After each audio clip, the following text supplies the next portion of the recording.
Morning students. मैं संजय किरोड़ीवाला, आपका biology lecturer and you are watching Agro Gyan Classes. और अपना जो टॉपिक चल रहा था वो था फोटोसिंथेसिस, प्रकाश संश्लेषण। लास्ट वीडियो में अपनों ने क्या किया था, अपने कर चुके हैं नेचर ऑफ लाइट, प्रकाश की प्रकृति। और इसमें अपनों ने देखा कि वो कौन सा वो प्रकाश की वो कौन सी रेंज है, वो कौन सी परास है जिसके अंदर अपने देख पाते हैं, दृश्य प्रकाश जिसको बोलते हैं, जिसको अपने विजिबल लाइट बोलते हैं। और वो अपने वहां पर एक टर्म पढ़ी, एक शब्दांश आया था PAR, फोटोसिंथेटिकली एक्टिव रेडिएशन। और उसकी परास अपने पढ़ी, उसकी जो रेंज थी वेवलेंथ की, तरंग दैर्घ्य की, वो थी 400 से 700 नैनोमीटर। और फिर अपने ये पढ़ा कि जो रेड कलर की लाइट है और एक ब्लू कलर की लाइट है, वो मोस्ट फेवरेबल लाइट है फोटोसिंथेसिस या प्रकाश संश्लेषण के लिए। उसकी उन्होंने वेवलेंथ पढ़ी, तरंग दैर्घ्य पढ़ी थी। और लास्ट में उन्होंने पढ़ा था क्वांटम लब्धि, क्वांटम यील्ड। तो ये सब अपने प्रीवियस वीडियो के अंदर कर चुके हैं। आज के वीडियो में अपने पढ़ने वाले हैं, क्या पढ़ने वाले हैं, रेड ड्रॉप। इसको हिंदी में लिखेंगे लाल पतन। क्या लिखेंगे, लाल पतन। तो पहला अपना टॉपिक क्या रहेगा, रेड ड्रॉप। और दूसरा अपना क्या रहेगा, इसमें क्या पढ़ने वाले हैं, इमर्सन प्रभाव, इमर्सन इफेक्ट, इमर्सन इफेक्ट या इमर्सन प्रभाव। तो पहले अपने किसकी चर्चा करेंगे, रेड ड्रॉप की, लाल पतन। नाम से पता लग रहा है कि लाल रंग के साथ अपने कुछ ना कुछ स्टडी करने वाले हैं। पीछे अपने जो प्रीवियस लेक्चर था अपना, उसमें अपने पढ़ा कि लाल रंग की जो तरंग दैर्घ्य होती है, wavelength of red light, that is कितनी होती है, वो काफी ज्यादा होती है। किससे ज्यादा होती है, ब्लू कलर की लाइट से। और वो अपने पढ़ चुके हैं 660 to 780 नैनोमीटर, 660 से 780 नैनोमीटर, ये इसकी वेवलेंथ या तरंग दैर्घ्य होती है। और ब्लू कलर की कितनी होती है, 390 से 430, 390 to 430 नैनोमीटर।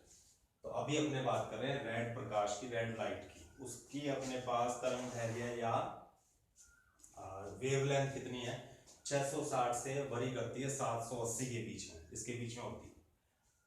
अब क्या हुआ कि जब सिर्फ और सिर्फ, वैसे तो क्या होता है, 7 कलर का एक समूह आता है, एक ग्रुप होता है 7 कलर का, 7 रंग का प्रकाश एक साथ आता है, इसको अपने दृश्य प्रकाश या विजिबल लाइट बोलते हैं, विजिबल स्पेक्ट्रम। तो वो सारे कलर एक साथ गिरते हैं किसके ऊपर, प्लांट्स के ऊपर या लीव्स के ऊपर। और उसमें से जो उनको लगता है कि ये प्रकाश वो अवशोषित कर सकते हैं, इस रंग का प्रकाश वो अवशोषित ज्यादा कर पाते हैं, तो उसको एब्जॉर्ब कर लेते हैं, अवशोषित कर लेते हैं, उसको वो चेंज करते हैं किसमें, रासायनिक ऊर्जा में। प्रकाशीय ऊर्जा को किसमें बदल लेते हैं, पौधे, रासायनिक ऊर्जा में। और इससे वो अपना भोजन बनाते हैं, वो अपना फूड बना पाते हैं। लेकिन सिर्फ और सिर्फ अगर लाल रंग का प्रकाश गिरे उन पर, ऐसा किया जाए कि प्लांट्स के ऊपर सिर्फ और सिर्फ अपने किस रंग का प्रकाश डालें, रेड कलर की रोशनी डालें, लाल प्रकाश डालें, जिसकी अपने तरंग दैर्घ्य मान सकते हैं इसके बीच में, तो ऑलमोस्ट ये होती है 680 नैनोमीटर। एवरेज अगर अपने निकालें तो 680 नैनोमीटर या उससे ज्यादा की अपने पास क्या है, रेड कलर का तरंग प्रकाश होता है। तब ये 680 नैनोमीटर से ज्यादा का,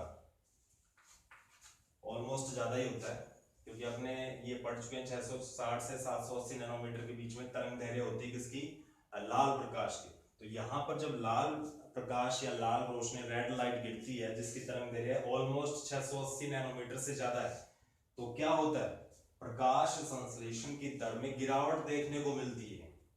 there is a fall in rate of photosynthesis due to red light. अब आप लोग कहेंगे प्रीवियस लेक्चर में तो ये बताया था कि रेड कलर की रोशनी है या लाल रंग का प्रकाश है, उसमें प्रकाश संश्लेषण की दर, रेट ऑफ फोटोसिंथेसिस मैक्सिमम होती है, अधिकतम होती है। और यहाँ आप कह रहे हैं कि अगर लाल रोशनी डालेंगे तो वो प्रकाश संश्लेषण की जो दर है वो कम हो जाएगी। देखिए वहां पर अपनों ने पढ़ा कि लाल रंग और दूसरा कौन सा प्रकाश था, ब्लू कलर। और वैसे अपने कहते हैं कि 7 कलर की रोशनी एक साथ आ रही है, तो अपने वो सातों रंग की बात करते हैं। वो मिलकर क्या काम करते हैं, मिलकर क्या कार्य करते हैं, प्रकाश संश्लेषण को पूरा करते हैं। यहाँ पर सिर्फ और सिर्फ कौन सी रोशनी आ रही है, रेड कलर की रोशनी आ रही है, ब्लू कलर की रोशनी नहीं आ रही। नीला जो प्रकाश होता है वो अपनों ने इस्तेमाल नहीं किया। वहां 2 रंग के प्रकाश की बात की थी। वो मोस्ट फेवरेबल, सबसे उपयुक्त प्रकाश होता है, एक तो ब्लू कलर का होता है जो मैक्सिमम उपयुक्त होता है, सबसे ज्यादा अधिकतम उपयुक्त कौन सा होता है, नीले रंग का। और लाल रंग के प्रकाश में अधिकतम क्या देखी गई है, प्रकाश संश्लेषण की दर देखी गई है। लेकिन शर्त क्या है, वहां पर शर्त यह है, कंडीशन क्या है कि वो लाल रंग का प्रकाश भी आए और साथ में नीले रंग का भी प्रकाश है। तब उनका जब कंपैरिजन करते हैं तब अपने को लगता है कि, लगता क्या है, तब होता है रेड कलर की रोशनी में वो ज्यादा क्या देता है, प्रकाश संश्लेषण अपने को अधिक प्राप्त होता है, या प्रकाश संश्लेषण की दर अधिक हो जाती है उसमें। और नीले रंग में थोड़ी सी कम होती है, लेकिन दोनों प्रकाश है वो उपयुक्त होते हैं किसके लिए, प्रकाश संश्लेषण को पूरा करवाने के लिए। यहाँ पर सिर्फ और सिर्फ कौन सी रोशनी इस्तेमाल की गई है, रेड लाइट। ब्लू कलर का इस्तेमाल नहीं हुआ, या कोई नारंगी ऑरेंज कलर का कोई भी अपने लाइट यूज नहीं की है। तो सिर्फ और सिर्फ जब रेड कलर की लाइट इस पे गिरती है प्लांट के ऊपर, तो उस फोटोसिंथेसिस जो होता है, उसकी रेट है, उसकी दर है, प्रकाश संश्लेषण की दर है, उसमें गिरावट देखने को मिलती है। इसको बोलते हैं लाल ड्रॉप, सॉरी लाल पतन या रेड ड्रॉप। तो रेड ड्रॉप क्या है, there is a fall seen due to the light of red color, that is red drop effect, लाल पतन। जब पत्तों के ऊपर या पौधों के ऊपर लाल रंग का प्रकाश गिरता है, केवल लाल रंग का प्रकाश गिरता है, तो प्रकाश संश्लेषण की दर में गिरावट देखने को मिलती है। there is a huge fall in the rate of photosynthesis due to red light, only red light. तो उस प्रभाव को क्या बोलेंगे, लाल पतन या रेड ड्रॉप। क्योंकि पतन का मतलब गिरावट है, गिरावट किस में आ गई, प्रकाश संश्लेषण में गिरावट आ गई। तो पहला आपने ये पढ़ लिया कि सिर्फ और सिर्फ रेड कलर की अगर रोशनी अपने डालते हैं प्लांट्स के ऊपर, तो फोटोसिंथेसिस के रेट में गिरावट देखने को मिलती है, फॉल देखने को मिलती है, तो उसको अपने बोलते हैं रेड ड्रॉप इफेक्ट। अब एक बंदा आता है, उस बंदे का नाम क्या है, इमर्सन। क्या है वो, इमर्सन। इमर्सन ने एक एक्सपेरिमेंट किया, एक प्रयोग किया, खुरापाती था। उसने क्या एक्सपेरिमेंट किया, उसने क्या काम किया कि 2 तरह की रोशनी ली। अपने यहाँ कलर की बात नहीं करेंगे, अपने किसी कलर की बात नहीं करेंगे। यहां पर उसने 680 नैनोमीटर से ज्यादा का प्रकाश लिया। 2 तरह का प्रकाश उसने इस्तेमाल किया पौधों के लिए। पहला कौन सा है, 680 नैनोमीटर से ज्यादा का प्रकाश था, और दूसरा उसने काम में लिया 680 नैनोमीटर से कम का प्रकाश काम में लिया। 2 तरह का। अपने यहाँ पर अब लाल नीले की बात नहीं करेंगे, अपने सिर्फ और सिर्फ बात करेंगे तो 680 नैनोमीटर और दूसरा 680 नैनोमीटर से कम का। एक 680 नैनोमीटर से ज्यादा का प्रकाश लिया उसने, और एक लिया उसने 680 नैनोमीटर से कम का। दोनों को एक साथ किस पे गिराया, प्लांट्स के ऊपर ड्रॉप करवाया, गिराया उसके ऊपर। तो क्या देखा उसने, the rate of photosynthesis seen maximum, प्रकाश संश्लेषण की दर मैक्सिमम देखी गई। ये 2 तरह की रोशनी जब उसने काम में ली, एक 680 नैनोमीटर, अपने यहाँ पर किसी प्रकाश की बात नहीं करेंगे, देखने में तो ये लग रहा है कि 680 नैनोमीटर से अधिक का प्रकाश कौन सा होगा, लाल होगा, अभी बताया था। और दूसरा 680 नैनोमीटर से नीचे का प्रकाश है, उसमें बहुत सारे प्रकाश, बहुत सारा रंग आता है, वो रंग का प्रकाश आता होगा। लेकिन अपने पढ़ चुके हैं 2 ही रंग के जो प्रकाश होते हैं, उसमें मोस्ट फेवरेबल लाइट कौन सी है, एक तो ब्लू है और एक रेड है। तो 680 नैनोमीटर से नीचे अगर अपने मान लेते हैं तो वो कौन सा प्रकाश हो सकता है, नीला प्रकाश हो सकता है। लेकिन अपने यहाँ प्रकाश के रंग की बात नहीं करेंगे, कलर की बात नहीं करेंगे, अपने सिर्फ वेवलेंथ या तरंग दैर्घ्य की बात करें। तो 680 नैनोमीटर से ज्यादा का प्रकाश और 680 नैनोमीटर से कम का प्रकाश अगर अपने काम में लेते हैं एक साथ, किसके ऊपर डालेंगे, प्लांट्स के ऊपर डालेंगे, तो फोटोसिंथेसिस प्रकाश संश्लेषण की दर मैक्सिमम हो जाती है। और इसी प्रभाव को बोला गया इमर्सन इफेक्ट या इमर्सन प्रभाव या इमर्सन इनहेंसमेंट इफेक्ट।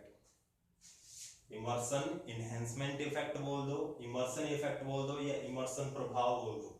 ये वैज्ञानिक थे जिन्होंने क्या काम किया, दो तरह का प्रकाश लिया, एक तो 680 नैनोमीटर से ज्यादा का तरंग दैर्घ्य का प्रकाश लिया और एक 680 नैनोमीटर से कम का लिया, दोनों को एक साथ उन्होंने क्या किया, प्रकाश को गिराया किसके ऊपर, पौधों के ऊपर, तो मैक्सिमम रेट पाई गई किसकी, प्रकाश संश्लेषण की दर अचानक बढ़ गई, काफी मैक्सिमम हो गई, सबसे अधिक हो गई, तो उसको बोला गया इमर्सन प्रभाव। तो इससे, इस प्रैक्टिकल से, इस एक्सपेरिमेंट से क्या निष्कर्ष क्या निकला, कंक्लूजन क्या निकला जो इमर्सन ने किया। इमर्सन ने पाया कि अगर इस तरह से 680 नैनोमीटर और 680 नैनोमीटर से कम के प्रकाश को अगर अपने डालेंगे किसके ऊपर, पौधों के ऊपर, तो जो प्रकाश संश्लेषण की दर अधिकतम हो गई है उसके पीछे कंक्लूजन क्या निकला, उसका परिणाम क्या हो, वो एक निष्कर्ष पर पहुंचे कि कहीं ना कहीं दो तरह के क्या मिलेंगे अपने को, वर्णकों का समूह होता है, the group of pigments found in chloroplast. किस नतीजे पे पहुंचे वो, इमर्सन ने ये जो प्रैक्टिकल ये एक्सपेरिमेंट किया उसके बाद वो एक कंक्लूजन पे पहुंचे कि जिस तरह से दो तरह का प्रकाश, एक 680 नैनोमीटर से अधिक का प्रकाश और एक कम का प्रकाश उन्होंने काम में लिया, तो क्या हुआ, प्रकाश संश्लेषण की दर उच्चतम हो गई। और उसका कारण उन्होंने क्या बताया कि कहीं ना कहीं दो तरह का वर्णकों का समूह है, अपने पढ़ चुके हैं, क्या पढ़ चुके हैं, ग्रेनम पढ़ा है, ग्रेनम के अंदर थाइलेकोइड पढ़ा है, थाइलेकोइड के अंदर अपने थाइलेकोइड की झिल्ली पढ़ी है, थाइलेकोइड की झिल्ली के ऊपर क्वांटासोम लगे होते हैं और क्वांटासोम के अंदर बहुत सारे वर्णक पाए जाते हैं। तो उन्होंने कहा कि वर्णकों के दो समूह हैं, एक तो वो समूह है, वो पिगमेंट हैं जो 680 नैनोमीटर का प्रकाश है, उससे अधिक का प्रकाश है वो अवशोषित करते हैं। एक तो वो समूह है जो 680 नैनोमीटर से अधिक का प्रकाश है उसको अवशोषित करते हैं, और दूसरे वो समूह है, वो वर्णकों का समूह है, वो ग्रुप ऑफ पिगमेंट है जो 680 नैनोमीटर से कम के प्रकाश को अवशोषित करता है। तो इस नतीजे पर पहुंचे कि दो तरह के वर्णकों का समूह होता है, और यहीं से एक नई धारणा विकसित होती है, उसको हमने बोलते हैं प्रकाश तंत्र। तो उन्होंने कहा कि दो तरह के प्रकाश तंत्र होते हैं, एक तो होता है पीएस फर्स्ट और दूसरा होता है पीएस सेकंड। हिंदी में और लिख देते हैं पीएस प्रकाश तंत्र। तो यहां पर एक नई अवधारणा, नई हाइपोथेसिस निकलकर सामने आती है कि दो तरह के क्या है अपने पास वर्णकों के समूह हैं। एक समूह को उन्होंने बोल दिया पीएस फर्स्ट जो कि क्या करता है, अधिक तरंग दैर्घ्य के प्रकाश को अवशोषित करता है, वो वर्णक, वो पिगमेंट अधिक तरंग दैर्घ्य के प्रकाश को अवशोषित करेंगे, एब्जॉर्ब करेंगे। और दूसरा वो समूह है वर्णकों का जो कि 680 नैनोमीटर से कम के प्रकाश का, जो कम तरंग दैर्घ्य का जो प्रकाश है उसको अवशोषित करता है। तो उनको नाम दे दिया पीएस फर्स्ट और एक पीएस सेकंड। ये वर्णकों के दो समूह हो गए। इनको हिंदी में बोलेंगे प्रकाश तंत्र प्रथम और प्रकाश तंत्र द्वितीय। पी का होता है फोटो और एस का सिस्टम। इंग्लिश में बात करें तो फोटो सिस्टम, पी का फोटो, एस का सिस्टम, फोटो सिस्टम या प्रकाश तंत्र। प्रकाश तंत्र प्रथम, प्रकाश तंत्र द्वितीय, फोटो सिस्टम प्रथम और फोटो सिस्टम सेकंड। तो ये कंक्लूजन निकला है। ये क्या होते हैं, किस तरह से इनकी मैकेनिज्म होती है, किस तरह से ये किस तरह से ये प्रकाश संश्लेषण में भाग लेते हैं, वो अपने आगे नेक्स्ट वीडियो में डिस्कस करेंगे, जब अपने मैकेनिज्म पढ़ेंगे, कार्य प्रणाली पढ़ेंगे, किस तरह से प्रकाश संश्लेषण होता है, किस तरह से प्रकाशीय अभिक्रिया होती है, किस तरह से अप्रकाशीय अभिक्रिया होती है। एक लास्ट क्वेश्चन जो लास्ट वीडियो में छोड़ के गया था और किसी ने उसका कोई उत्तर नहीं दिया, कोई प्रत्युत्तर नहीं दिया, कोई रिप्लाई नहीं किया, क्योंकि वीडियो आपने पूरा देखा ही नहीं। तो रिक्वेस्ट है वीडियो पूरा देखें, आप लोगों के लिए बनाया गया है। तो उसमें लास्ट में क्वेश्चन था कि जब कौन सी कलर की लाइट, ग्रीन कलर की लाइट, जो ग्रीन कलर है, हरा रंग का जो प्रकाश है, वो केवल जब पत्तियों के ऊपर गिराया जाता है या पौधों के ऊपर, प्लांट के ऊपर ड्रॉप करवाया जाता है, तो rate of photosynthesis goes to be down और ऑलमोस्ट जीरो। प्रकाश संश्लेषण की दर क्या हो जाती है? जीरो हो जाती है। क्यों हो जाती है? उसका उत्तर मैंने कहा था अगर किसी को आता तो कमेंट बॉक्स में मेंशन करें, लेकिन कोई वहां लास्ट तक पहुंच नहीं पाया तो मेंशन क्या करेंगे, दुख की बात है। लेकिन उसका उत्तर मैं बता देता हूं। जैसे मान के चलते हैं ये पत्ती है, मान लेते हैं, और मानने में क्या है, इस पे कौन सा प्रकाश आ रहा है? ग्रीन कलर का प्रकाश आ रहा है, लाइट आ रही है ग्रीन कलर की, हरे रंग का प्रकाश। ये क्या होता है? अकेला ग्रीन कलर का तो प्रकाश आएगा नहीं, तो उसके साथ में क्या आएगा? रेड भी आएगा, ब्लू भी आएगा, ऑरेंज भी आएगा, इंडिगो भी आएगा, वॉयलेट भी आएगा। तो 7 रंग का जो समूह होता है वो पूरा विजिबल लाइट में क्या होता है? विबग्योर आता है, विबग्योर आता है। तो ये सारी रोशनी इसके ऊपर गिर रही है, हर रंग का प्रकाश है वो किस पे ड्रॉप हो रहा है? पत्तियों के ऊपर। लेकिन पत्तियां ग्रीन कलर को कभी भी क्या नहीं होती, इस ग्रीन कलर के हरे रंग के प्रकाश को अवशोषित नहीं करते। उनके पास वो वर्णक ही नहीं है, उनके पास वो पिगमेंट भी ही नहीं है जो ग्रीन कलर की रोशनी को एब्जॉर्ब कर पाते हो। वो क्या काम करते हैं? ग्रीन कलर की लाइट बाकी सबको एब्जॉर्ब कर लेते हैं। जैसे ही ग्रीन कलर की लाइट आती है उसको क्या कर देते हैं? वो रिफ्लेक्ट कर देते हैं, परावर्तित कर देते हैं, और वो ही रोशनी अपनी आंखों तक पहुंचती है और अपने को पादपों का जो रंग है या पत्तों का रंग है वो कैसा दिखाई देता है? हरा दिखाई देता है। तो दो प्रश्न हो गए। तो हरा क्यों दिखाई देता है? क्योंकि बाकी जितने भी 6 कलर हैं वो एब्जॉर्ब कर लेते हैं प्लांट, और एक जो कलर जो ग्रीन कलर का रह गया उसको अवशोषित करने के लिए, उसको एब्जॉर्ब करने के लिए उसके पास पिगमेंट या वर्णक नहीं होते, तो उसको वापस परावर्तित कर देता है, रिफ्लेक्ट कर देता है। वही रोशनी जो है वो अपनी आंखों तक पहुंचती है, अपने को उसका कलर कैसा दिखाई देता है? हरा दिखाई देता है। दूसरा जो प्रश्न चल रहा था कि हरा रंग जब पत्तियों पर डाला जाता है, सिर्फ और सिर्फ हरा रंग, तो प्रकाश संश्लेषण की दर या तो ऑलमोस्ट जीरो हो जाती है, रुक जाती है। तो उसका उत्तर क्या हुआ कि उनके पास ऐसे वर्णक ही नहीं है, ऐसे पिगमेंट ही नहीं है जो हरे रंग के प्रकाश को, ग्रीन कलर के प्रकाश को, लाइट को एब्जॉर्ब कर पाए। उनके पास ऐसा कोई सिस्टम नहीं। इस वजह से प्रकाश संश्लेषण की दर है वो या तो ऑलमोस्ट जीरो हो जाती है या रुक जाती है। किस रोशनी में? हरे रंग के प्रकाश में। आज का वीडियो यहीं पर अपने समेटते हैं। आप लोग वीडियो को पूरा देखें, और कमेंट में आप नाइस नाइस लिख देते हैं, उसका कोई सरोकार नहीं, उसका कोई औचित्य नहीं मेरे हिसाब से। तो जब तक आप वीडियो को पूरा नहीं देखेंगे, आप एनालिसिस, विश्लेषण नहीं कर पाएंगे कि इस वीडियो में है क्या अच्छा था क्या बुरा था। तो प्लीज पूरा देखिए, और नेक्स्ट वीडियो में अपने क्या करने वाले हो नेक्स्ट वीडियो में देखेंगे। Thank you.